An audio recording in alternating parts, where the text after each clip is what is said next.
3 ജുമുഅ ഒരാൾ ഒഴിവാക്കി കഴിഞ്ഞാൽ എന്ത് സംഭവിക്കും? അയാൾ കാഫിറാകുമോ? അല്ലെങ്കിൽ അയാളെ ജീവിതത്തിൽ മറ്റെന്തെങ്കിലും സംഭവിക്കുമോ? ഇത്തരം സംശയങ്ങൾ പൊതുവെ നിലനിൽക്കുന്നുണ്ട്. എന്താണ് ഇതിനെക്കുറിച്ച് മഹാനായ പ്രവാചകർ സല്ലല്ലാഹു അലൈഹി വസല്ലം തങ്ങൾ പറഞ്ഞത് എന്ന് നമുക്ക് പരിശോധിച്ച് നോക്കാം. യാതൊരു കാരണവുമില്ലാതെ 3 ജുമുഅ ഒഴിവാക്കുന്നവനെ കുറിച്ച് വളരെ വ്യക്തമായ ഹദീസിലൂടെ നബി സല്ലല്ലാഹു അലൈഹി വസല്ലം തങ്ങൾ താക്കീത് നൽകിയിട്ടുണ്ട്.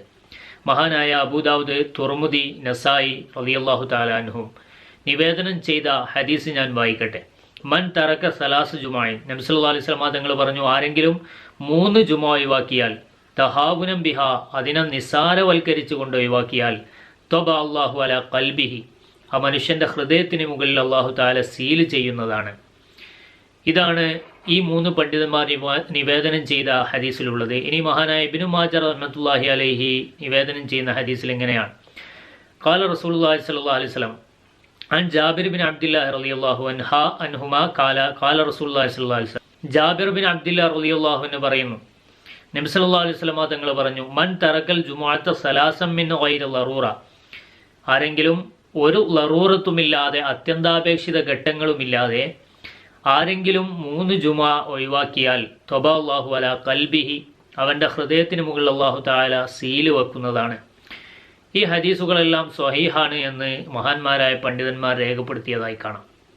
അപ്പോൾ വളരെ വ്യക്തമായി റസൂലുള്ളാഹി സ്വല്ലല്ലാഹു അലൈഹി വസല്ലം തങ്ങൾ, ഒരു മനുഷ്യൻ ജുമുഅയെ നിസ്സാരമാക്കിയിട്ട് 3 ജുമുഅ ഒഴിവാക്കിയാൽ, യാതൊരു കാരണവുമില്ലാതെ 3 ജുമുഅ ഒഴിവാക്കിയാൽ അവന്റെ ഹൃദയത്തിന് മേൽ സീല് വെക്കുമെന്ന് പറഞ്ഞതിനെ വ്യാഖ്യാനിച്ചുകൊണ്ട് പണ്ഡിതന്മാർ എന്താണ് സീല് വെക്കുക എന്നതുകൊണ്ട് ഉദ്ദേശം എന്ന് പറഞ്ഞിട്ടുണ്ട്.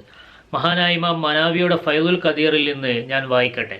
മഹാനായ ഇമാം മനാവി റഹിമഹുല്ലാ പറയുന്നു, ത്വബ അല്ലാഹു അലാ ഖൽബിഹി, അല്ലാഹു തആല അവന്റെ മേലിൽ, അവന്റെ ഹൃദയത്തിന് മുകളിൽ സീല് വെക്കും എന്നതുകൊണ്ട് ഉദ്ദേശിക്കുന്നത് ഐ ഖതമ അലൈഹി വഗശാഹു വമനഅഹു അൽത്വാഫഹു, അല്ലാഹു റബ്ബുൽ ഇസ്സത്ത് അതിന് മുകളിൽ, ഹൃദയത്തിന് മുകളിൽ സീല് വെക്കുമെന്ന് പറഞ്ഞാൽ ആ ഹൃദയത്തെ അല്ലാഹു തആല മൂടിക്കളയും. ആ ഹൃദയത്തിന്റെ ലുത്തുഫുകളെ, മാർദ്ദവങ്ങളെ അല്ലാഹു തആല തടയും. ആ ഹൃദയത്തിൽ നിന്നും പിന്നെ മാർദ്ദവകരമായിരിക്കുന്ന സ്വഭാവം ഉണ്ടാവുകയില്ല. വജഅല ഫിഹിൽ ജഹല, ഹൃദയത്തിൽ അല്ലാഹു തആല ജഹൽ, അജ്ഞത നിറക്കും. വൽ ജഫാ, ആ ഹൃദയം ഉണങ്ങിയ അവസ്ഥയുണ്ടാകും. വൽ ഖസ്വത, കാഠിന്യമുണ്ടാകും. ആ ഹൃദയം കഠിനമായി പോകും. അത് ഉണങ്ങിയതുപോലെ, വെള്ളം വറ്റിയ, നീര് വറ്റിയതുപോലെയാകും.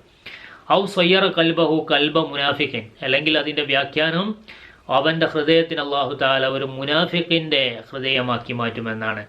ഇത് ഫൈദുൽ ഖദീറിന്റെ 6ാം വാള്യത്തിൽ 133-ാമത്തെ പേജ് രേഖപ്പെടുത്തിയതായി കാണാൻ സാധിക്കും. അപ്പോൾ യാതൊരു കാരണവുമില്ലാതെ ജുമുഅ ഒഴിവാക്കിയവനെ കുറിച്ചാണ് ഈ പറഞ്ഞത്. നമുക്കറിയാം, ഈ കോവിഡ് പശ്ചാത്തലത്തിൽ 11 ജുമുഅയോളം കേരളത്തിൽ നമുക്ക് നഷ്ടപ്പെട്ടു. അതൊക്കെ എന്തിൻ്റെ പേരിലായിരുന്നു?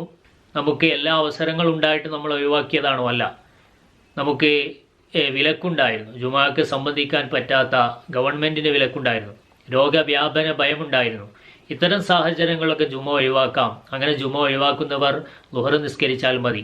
അവർക്ക് കുറ്റമോ ഈ പറഞ്ഞ റസൂലുള്ളാഹി സ്വല്ലല്ലാഹു അലൈഹി വസല്ലം തങ്ങൾ പറഞ്ഞ ഹദീസിന്റെ പരിധിയിലോ അവർ വരുന്നതല്ല. കാരണം ജുമുഅക്ക് പങ്കെടുക്കാൻ അവസരം ലഭിക്കാൻ താല്പര്യത്തോടെ കാത്തിരുന്നവരാണ് നമ്മളൊക്കെ.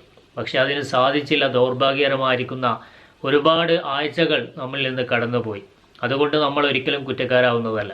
മറിച്ച് എല്ലാ സാഹചര്യം ഉണ്ടായിട്ടും ഒരാൾ ജുമുഅ ഒഴിവാക്കുകയാണ്. നിരന്തരമായിട്ട് 3 ജുമുഅ ഒഴിവാക്കുക. അത്തരം ആളുകളെ കുറിച്ചാണ് ഈ പറഞ്ഞത്. ഇനി 3 ജുമുഅ ഒഴിവാക്കിയ ആളുകൾ കാഫിറാകുമോ? ഇങ്ങനെ പല ആളുകളും തെറ്റിദ്ധരിച്ചിട്ടുണ്ട്.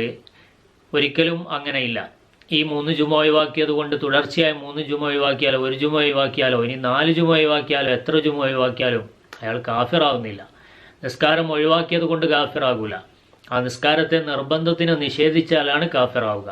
നിസ്കാരം ഉണ്ട് എന്നവൻ വിശ്വസിക്കുന്നു, നോമ്പുണ്ട് എന്ന് വിശ്വസിക്കുന്നു, ഹജ്ജുണ്ട് എന്ന് വിശ്വസിക്കുന്നു. ഇതിനെല്ലാം സാഹചര്യങ്ങളുണ്ടായിട്ടും അവൻ അതൊന്നും നിർവഹിക്കുന്നില്ല എങ്കിൽ അതിൻ്റെ മാരകമായ വലിയ കുറ്റം അവൻ ഏറ്റുവാങ്ങേണ്ടി വരും.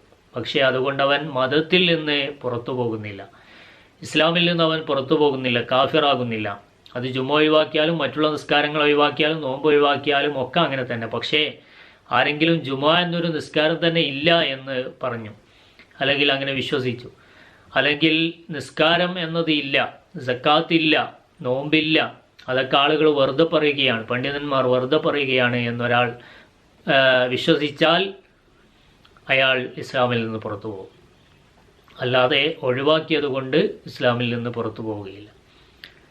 അപ്പോൾ ഇതാണ്. അപ്പോൾ നമ്മൾ കാരണം കൂടാതെ ജുമ ഒഴിവാക്കാതിരിക്കുക. ഇപ്പോൾ നമുക്കറിയാം നമ്മുടെ വിലക്കുകൾ നീങ്ങി, ഗവൺമെൻറ്റിൻ്റെ വിലക്കുകൾ നീങ്ങി, രോഗവ്യാപന ഭയം ഇല്ല എന്ന് ആരോഗ്യവകുപ്പ് നമ്മളോട് നിർദ്ദേശം നൽകുന്നു. ഒരാൾ നിബന്ധനകളോടുകൂടെ കൊണ്ടാണ്, ഡോക്ടർമാർ പറഞ്ഞതുകൊണ്ടാണ് ഗവൺമെൻറ് അതിന് അനുമതി നൽകിയിട്ടുള്ളത്. ഇവിടെ പിന്നെയും നമ്മൾ രോഗവ്യാപന ഭയം എന്ന് പറഞ്ഞ് ആശങ്കയിൽ ജനങ്ങളെ നിർത്തിക്കൊണ്ട് ജുമാ തടയേണ്ട ഒരു കാര്യവുമില്ല.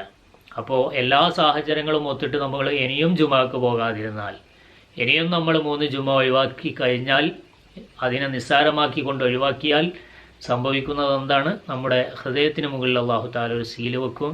എന്ന് പറഞ്ഞാൽ അള്ളാഹു താല ജഹല് നിറക്കും, ആ ഹൃദയത്തിൽ അള്ളാഹു താല അജ്ഞത നിറക്കും, ആ ഹൃദയത്തെ കഠിനമാക്കി കളയും. ആ ഹൃദയത്തിലേക്ക് പിന്നെ വെളിച്ചം കടക്കുകയില്ല, ഈമാൻ പ്രവേശിക്കുകയില്ല, പിന്നെ വൈജ്ഞാനികമായിരിക്കുന്ന പുരോഗതി ഉണ്ടാവുകയില്ല. അത് കഠിനമായി പോകും, അത് ഉണങ്ങിപ്പോകും. പിന്നീട് നന്മയിലേക്ക് നമുക്ക് ആ ഹൃദയം യാതൊരു പ്രേരണയും നൽകുകയില്ല എന്നാണ്. അള്ളാഹു നമ്മെ കാത്തുരക്ഷിക്കുമാറാവട്ടെ. ആമീൻ.